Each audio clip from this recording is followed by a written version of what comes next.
Salut à tous, c'est Rémi, le rentier. Aujourd'hui, on va voir comment investir en Espagne. Salut à tous et bienvenue dans cette nouvelle vidéo. Je m'appelle Rémi, vous êtes sur la chaîne de Rémi le rentier. N'oubliez pas de vous abonner pour recevoir toutes les nouvelles vidéos. Alors aujourd'hui, dans cette vidéo, on va parler de comment investir en Espagne. Pour ceux qui ne me connaissent pas, j'ai réussi à faire 4 investissements immobiliers en l'espace de 2 ans. J'en ai fait faire 3 à mes parents.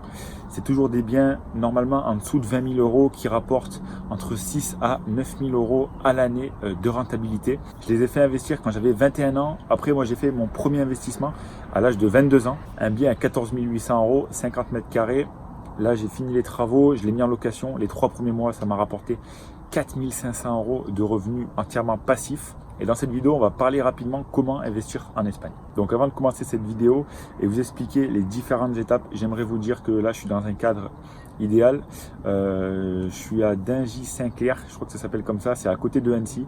Derrière moi, il y a une montagne, c'est magnifique, il y a le coucher du soleil et j'en profite pour vous faire cette petite vidéo. La première étape, c'est de faire son numéro d'identité étranger. En Espagne, ça s'appelle le NIE. Il faut vous rendre au commissariat de police local. Vous allez faire les démarches pour avoir ce papier. Et avec ce papier, vous allez pouvoir tout faire. Vous allez pouvoir acheter votre maison, souscrire une assurance, ouvrir un compte bancaire.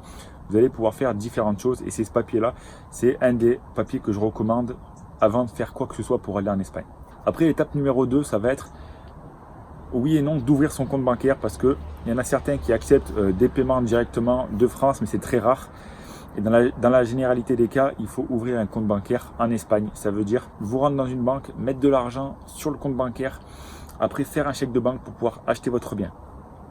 La troisième étape, ça va être de savoir comment acheter et négocier des biens vraiment pas chers. Tous les élèves de la formation, ils ont accès au site et à mon réseau pour avoir des biens à moins 80% du prix du marché sur le territoire espagnol grâce à la crise. À titre d'exemple, le premier investissement que j'ai fait, c'était à 14 800 euros, moins de 300 euros le mètre carré en bord de mer, alors que le prix dans la région sur internet, il est entre 1400 et 1600 euros du mètre carré, et moi je l'ai eu à 300 euros le mètre carré. Les 3 premiers mois de location, j'ai fait plus de 4500 euros de revenus entièrement passif. Ça veut dire que j'étais chez moi en France parce que pour l'instant je suis pas encore en Espagne comme vous le savez et je reçois les notifications et là-bas j'ai mon équipe qui s'occupe de gérer les locations, les entrées, les sorties, le ménage.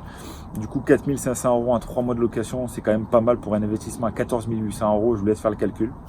Donc voilà, la troisième étape c'est ça, comment réussir à faire des achats vraiment pas chers. Après la quatrième étape, ça va être vraiment de faire la proposition, faire sa visite parce qu'il y en a beaucoup qui ne savent pas quand ils sont en Espagne, quand ils sont en France, comment faire la proposition, comment avoir des visites, comment arriver à avoir des gens qui parlent un petit peu français si vous êtes français en Espagne, parce que si vous ne parlez pas espagnol, ça va être un peu compliqué, je vous l'accorde.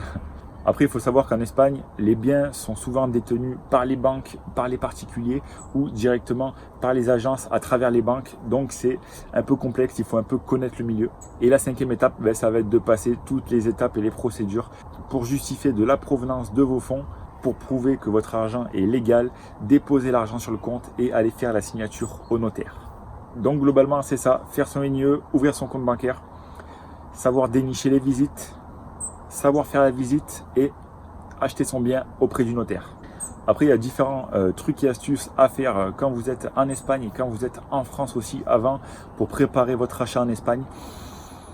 Et si tu as regardé cette vidéo jusqu'ici, j'imagine que c'est que tu es intéressé pour investir en Espagne. Du coup, j'ai écrit un livre pour raconter un petit peu mon histoire parce que je suis également auteur. Tu vas pouvoir le télécharger directement dans le lien dans la description. Bien évidemment, si vous êtes intéressé par l'investissement espagnol, je referai d'autres vidéos. Mais si vous voulez en savoir plus, vous cliquez sur le lien qui va s'afficher ici ou dans la description et vous allez recevoir une série de petites vidéos qui va vous expliquer en détail comment faire votre investissement en Espagne. Après, pour ceux qui veulent directement faire leur investissement en Espagne, je vous recommande d'aller sur mon blog dans la rubrique programme et vous serez directement guidé pour savoir comment faire de A à Z. N'oublie pas de t'abonner et à très vite et n'oublie pas de développer ton esprit investisseur.